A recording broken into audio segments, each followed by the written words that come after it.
لله كفى وسلام على عباده الذين اصطفى أما بعد أعوذ بالله من الشيطان الرجيم بسم الله الرحمن الرحيم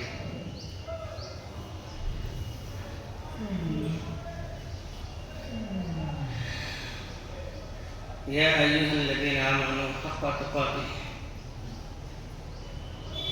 وقال سبحانه وتعالى في موضع آخر ورتل القرآن ترتيلا وقال رسول الله صلى الله عليه وسلم قال التائب من الذنب كمن لا ذنب له وقال رسول الله صلى الله عليه وسلم قال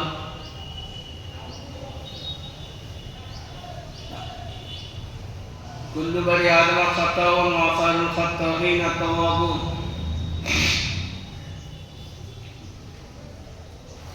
أو كما قال عليه الصلاة والتسليم আল্লাহ সুবহানাহু ওয়া তাআলা অনুকম্পা মেহেরবানি দয়া তিনি তার পবিত্র মাস আমাদেরকে দিয়ে আমাদের ভাগ্যকে অতীব সুন্দর করলেন এবং আস্তে আস্তে আমরা এই মাসের শেষ দশকে পৌঁছাতে চলেছি, যাকে আখেরি আশারা বলা হয়। তো আল্লাহ তাবারক ওয়া তাআলা একটা রহমতের ছিল, একটা মাগফিরাতের ছিল, আর তৃতীয়টা জাহান্নাম থেকে মুক্তির ছিল। আজকে সেই আশায় আমরা পদার্পণ করতে চলেছি। এই আশার সাথে একটা বিশাল আমল আছে। প্রত্যেকটা মসজিদের এলাকা ভিত্তিক বসবাসকারী ইমানদার নামাজের জন্য আমরা যদিও সেটাকে নিজের দায়িত্ব বলে মনে করি বা না করি, কিন্তু সেটা আমাদের দায়িত্ব।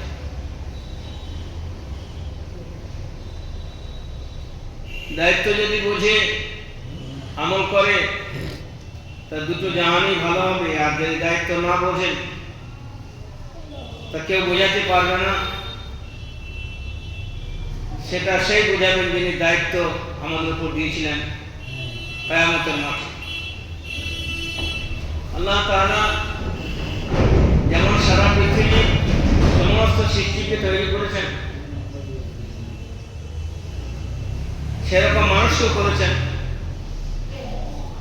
কিন্তু মানুষদেরকে একটা খবর দিয়েছেন আল্লাহ তাআলা, আফাসিবতু আন্নামা খালাকনাকুম আবাস,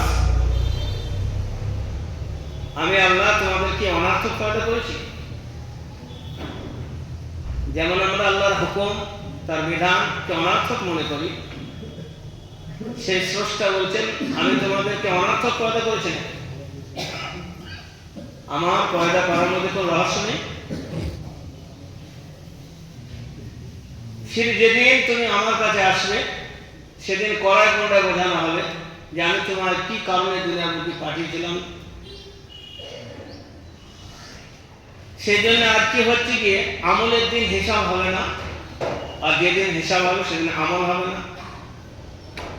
ফালানাসআলান্নাল্লাযীনা উরসিলা ইলাইহিম ওয়া লানাসআলান্নাল মুরসালিন, সেদিন তো তোমাদেরকে বিচার করব এবং তোমাদের দিকে যেনাদেরকে পাঠানো হয়েছিল আম্বিয়া আলাইহিস সালাতু ওয়াস সালাম, তেনাদের হিসাব নেব।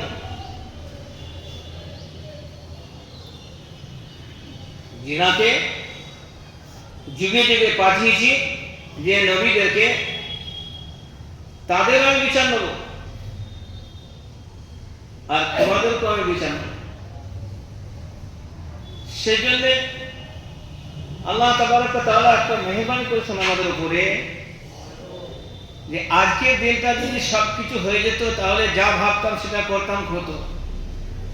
আল্লাহ এত সুন্দর সুবর্ণ সুযোগ দিয়েছেন, মানুষকে নানা রকমে বোঝানো হচ্ছে, যদি তারা বোঝার চেষ্টা না করেন তা আল্লাহ তাআলা অবশ্যই একদিন বোঝাবেন, কিন্তু সেদিন বোঝা পারা হবে, লাভ হবে না, ক্ষতি হবে।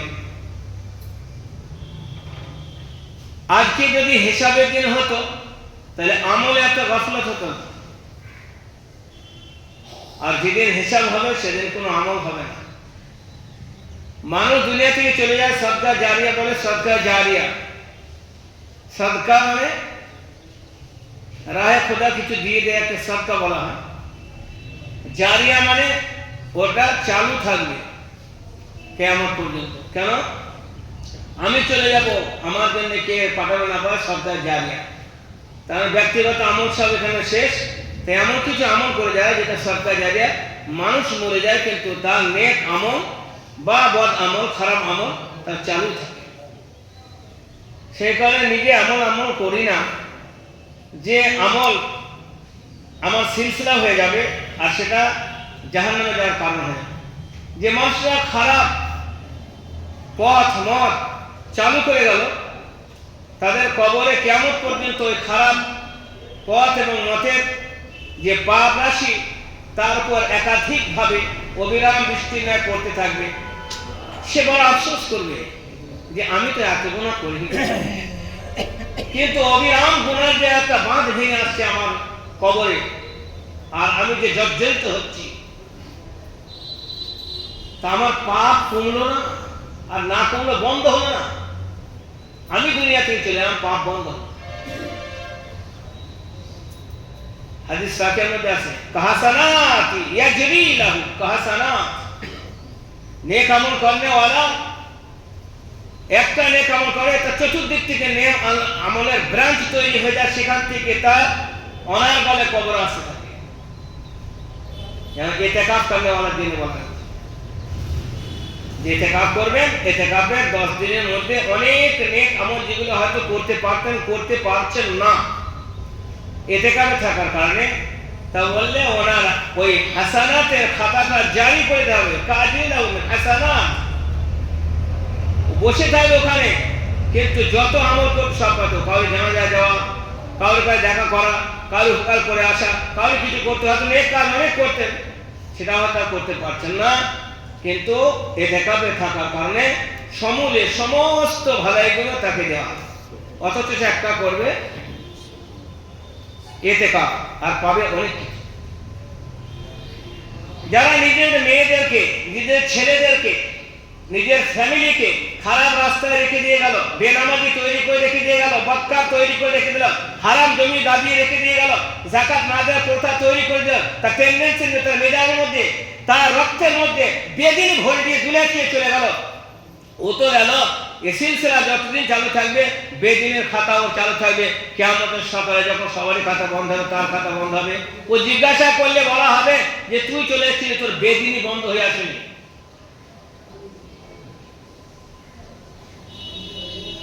জায়গায় জায়গায় পাপ করছে,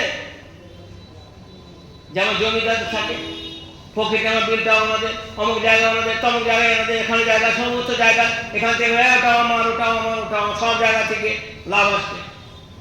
তো আমেরিকায় চলে যাবে, সেখান থেকেও তার গুনাহ আসবে। ব্রিটেনে চলে যাবে, সেখান থেকেও গুনাহ আসবে। সে কুসুমের কবরে থাকবে, সারা পৃথিবী থেকে তার গুনাহ আসবে, যদি তার এই পর্যন্ত গুনার ব্রাঞ্চ তৈরি করে দেওয়া। পক্ষান্তরে যদি আমেরিকার বেলাল্লা শহরে যদি কোনো মহিলা দাওয়াত ও তাবলীগের দ্বারা, কোনো আলিমের দ্বারা, কোনো মোবাল্লিগের দ্বারা, কোনো ফাজাইলে তাবলীগ কিতাবের দ্বারা, কাউরের দ্বারা যদি ঈমান এনে থাকে, তার সেখান থেকে যখন নেকি কবর আসবে, এ জিজ্ঞাসা করবে যে আমার নেকি এখান থেকে, তা বলবে তোমার সেই কথা। সে আবার যাকে প্রজেক্টের ব্যবসার মতো কিয়ামত পর্যন্ত তার কবর আসতে থাকবে।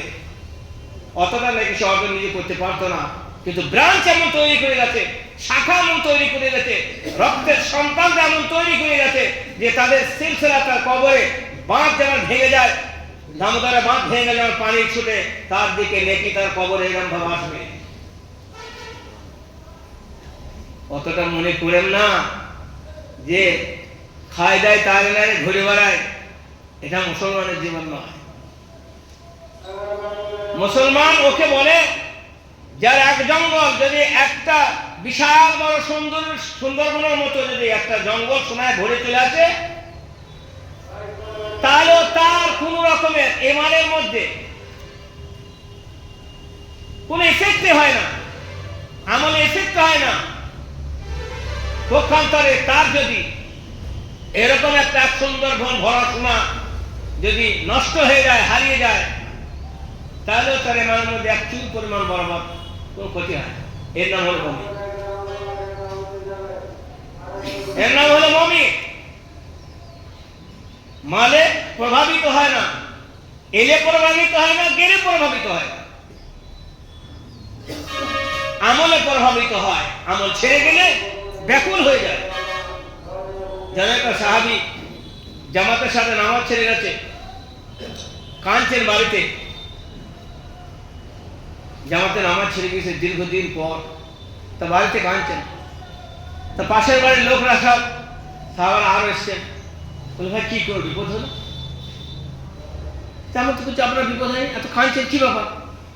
তা বলে হায় রে, এই বেদিনীর এই অবস্থা, আমার ছেলে মরে গেলে তোমরা সবাই কাঁদতে আর আমার ব্যথার ব্যথী হতে, সহযোগিতা সহানুভূতি করতে, কিন্তু তার থেকে সে তো মরার জিনিসই ছিল, মরতো, আর সবাই কি মরতে হবে, কুল্লু নাফসিন যায়কাতুল মউত। কিন্তু আমার যে রাকাত নামাজ ছেড়ে গিয়ে, জামাত ছেড়ে গিয়েছে, এ কিয়ামত পর্যন্ত ভরপাই আমি করতে পারবো না, আমি এর জন্য কাঁদছি। তোমরা এই কান্নার যে কষ্ট, সে তো অনুভব করতে পারবে না। সারা হেজাজবাসী সে কাঁদার দরকার ছিল, যেহেতু আমার নামাজে জামাত ছেড়ে গেছে। এখানে তো ইমান ছেড়ে গেলে কোনো গাম নাই, বাপের ছেলের প্রতি এতটুকু দরদ নাই যে ছেলের ইমান হারা হচ্ছে।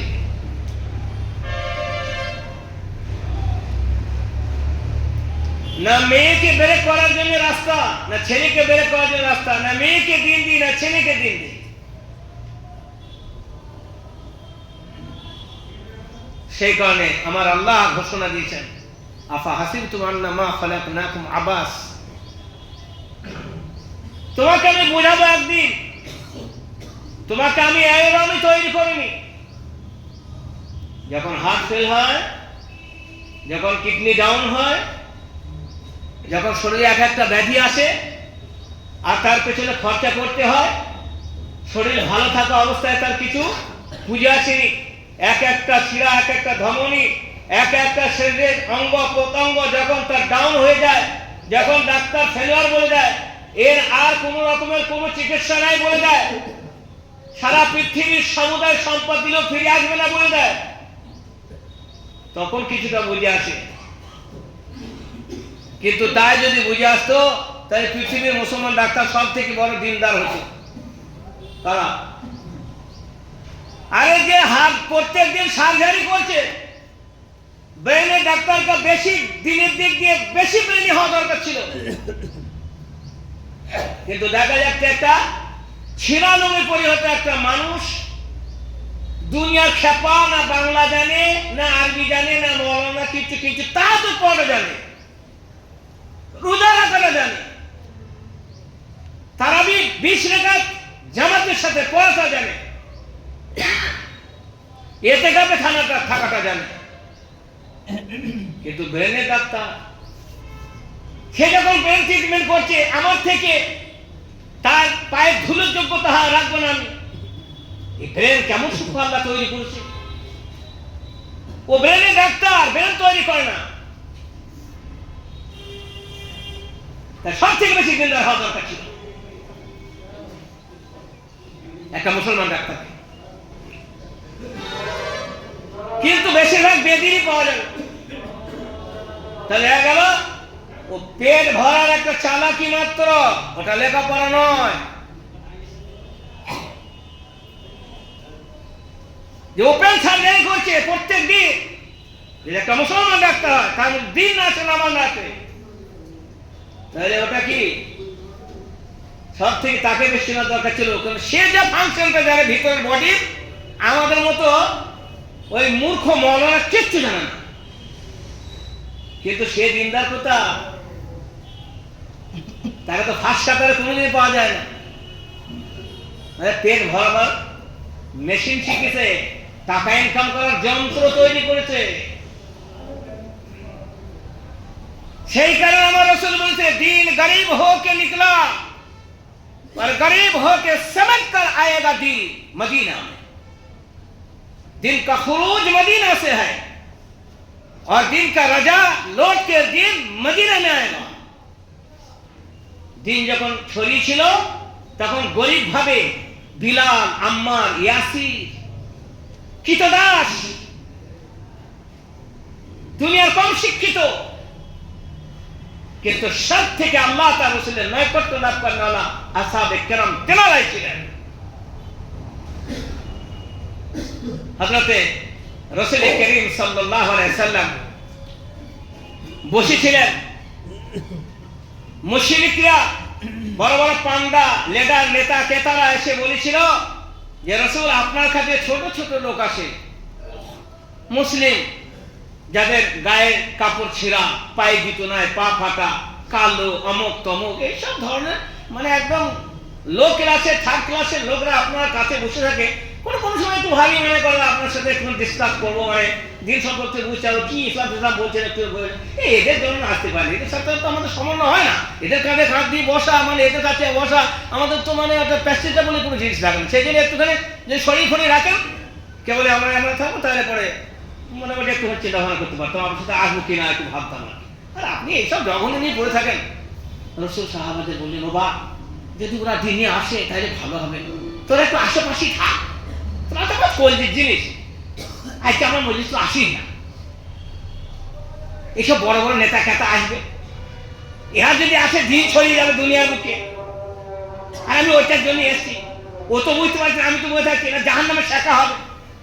ও এখন তোর খোঁয়ার আছে মাথায়, আয়ামে আয়াম, আয়ামে আয়াম, খালি আয়ামে চিন্তা করছে, আনা রাব্বুকুমুল আলা, আমি আমি আমি আমি, কিছু দেখছে না, তো কানা হয়ে গেছে, চোখ থাকতো অন্ধ। তো ওর একটু পালিশ করবি, যদি ওর আখেরাত তৈরি হয়ে যায়। সাহাবারা কেউ গেলেন না, যাতে ঘর বলেছিলেন, কিন্তু অবগত নেই এমন একটা সাহাবী, হয়তো উম্মে মাকতুম রাদিয়াল্লাহু তাআলা আনহু চলেছে। জাস্ট মজলিস গরম হয়েছে, কথা আলোচনা চলছে, ভরা মজলিস, একদম সব নবাব শিক্ষিত, বড় বড় হাইরানকি সব লোক।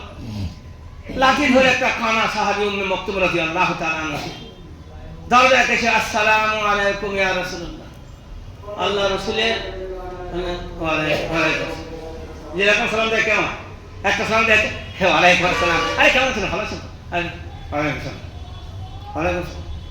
তাহলে আল্লাহ রাসূলের একটু মুখের চেহারাটা পরিবর্তন হয়, ওয়ালাইকুম আসসালাম। মানে তুমি এইসব ঝামেলা করতে চাইলে বলেছিল তো, এই লোক যে কথা বললে সেটা তুমি করে দিলে, এর ব্যাকগ্রাউন্ড হইলে তুমি না হলে ভালো হয়েছে, তোমার সালাম তো বড় করতে, মশলা পরে জানতে, এই সময় তুই আসতে হবে। এখন একটা মজলিস, একটা পূর্ণ মজলিস চলছে, এরা এইসব শর্ত রেখেছিল। আল্লাহ রাসূল সাল্লাল্লাহু আলাইহি ওয়াসাল্লাম যাহা মুখটা সালামটা একটুখানি, মুখের রংটা একটু পাল্টে গেছে আর সালামটাই ঘর গেছে। তো উম্মে মাকতুম তো পাশে থাকলো, আসছে থেকে সঙ্গে সঙ্গে জিবরিল আলাইহিস সালাম চলে আল্লাহ রাসূলকে আল্লাহ বলছে, আমরা টাকা চাইতে গেলে সেদিন আর মৌলানা থাকি না, বাজার পেটে বাজার মসজিদের মৌলানা সাহেব ভালো বায়ন করে, আজকে আমাকে ৬,০০০ টাকা দিয়ে গেছে, ৬,৫০০, ৩,৫০০ টাকা, শুধু মসজিদ তৈরি করে, দোয়া করে না। অথচ আমার দোয়া নামে কত কেসটা বলে হলো তার ঠিক নাই, যে দোয়া বেশি করে, কিন্তু দোয়া লিগে আমাকে প্রতিদিন খবর আছে যে দোয়া বেশি করবেন, আমাদের দোয়া করবেন। আজকে টাকা শুধু পাঠিয়েছে যে আপনার দোয়া করবেন, তারা বাজার মসজিদে ইমাম সাহেব টাকা চাইতে গেলে ইমাম সাহেব থাকে না, তো টাকা চাইতে কি ফেরি না পড়েছি।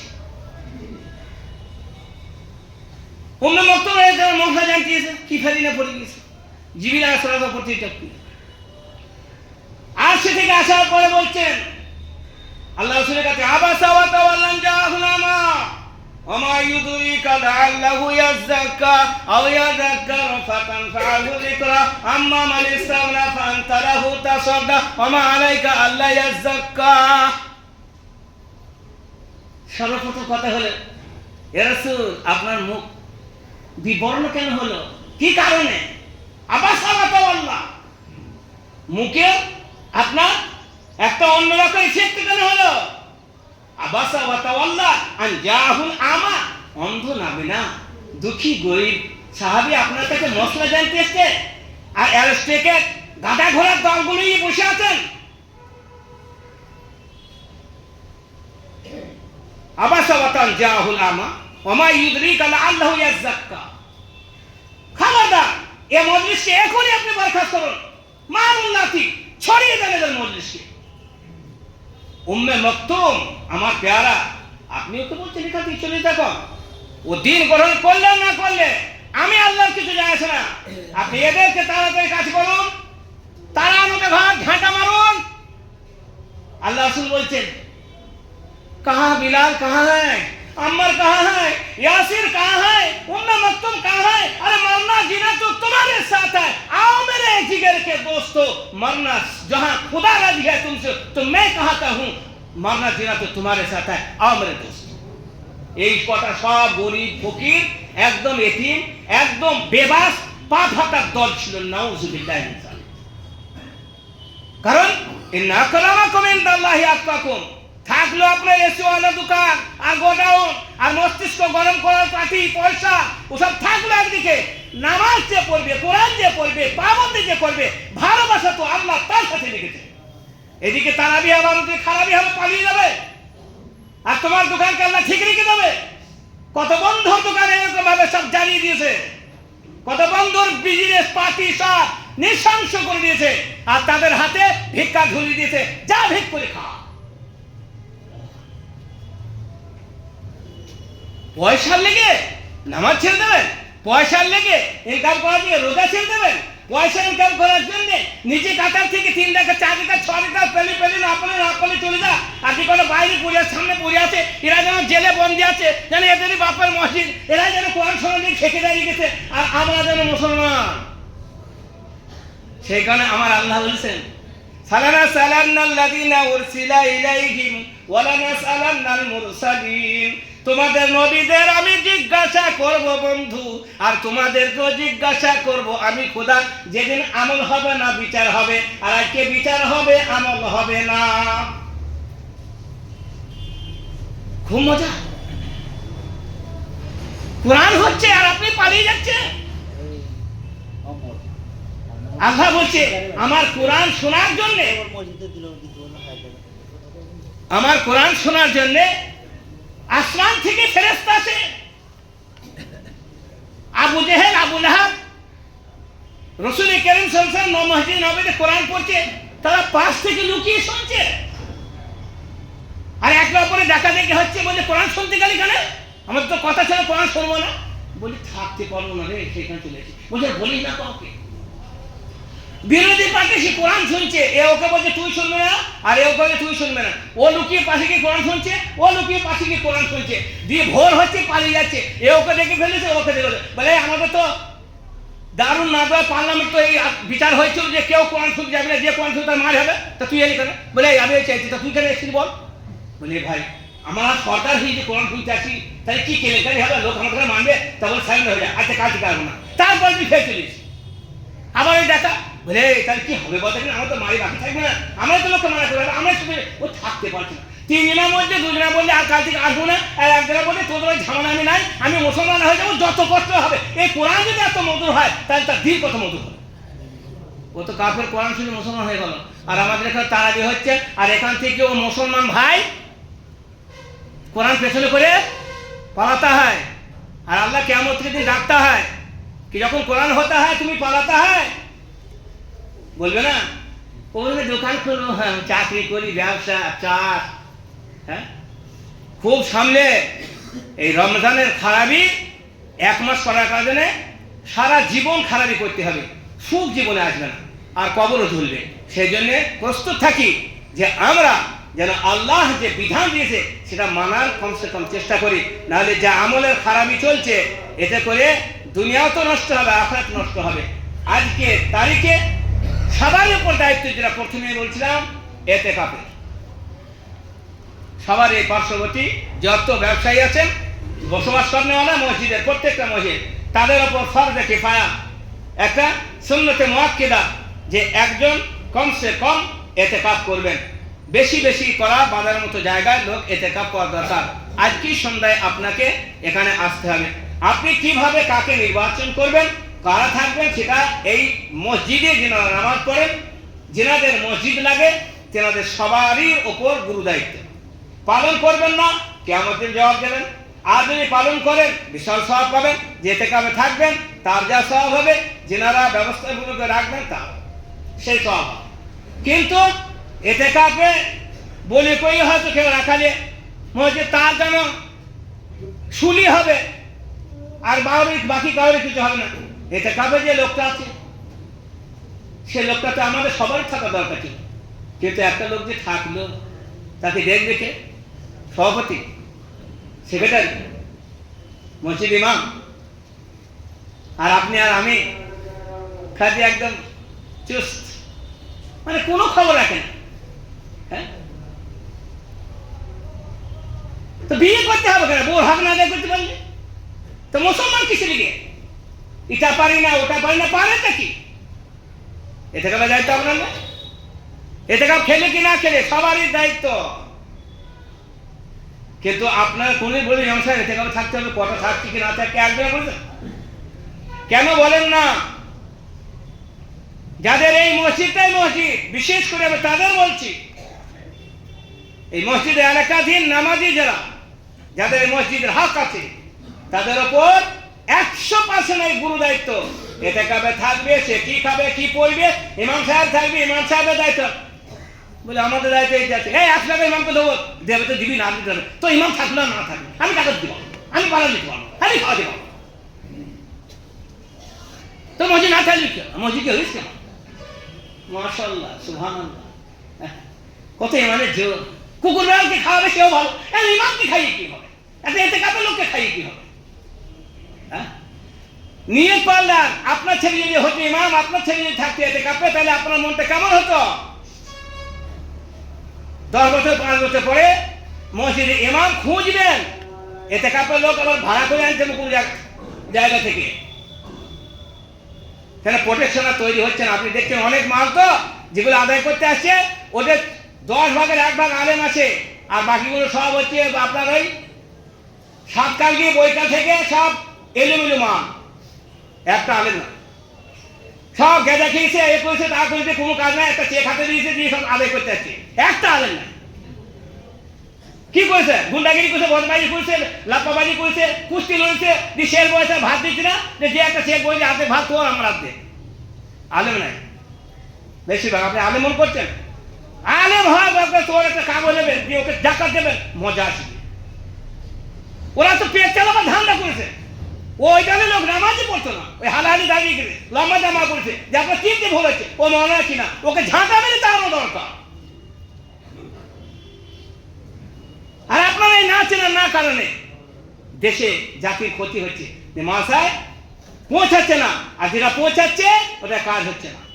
ছেলেও নাই, তার মধ্যে আপনার ইনকামও নাই। দেবে কে?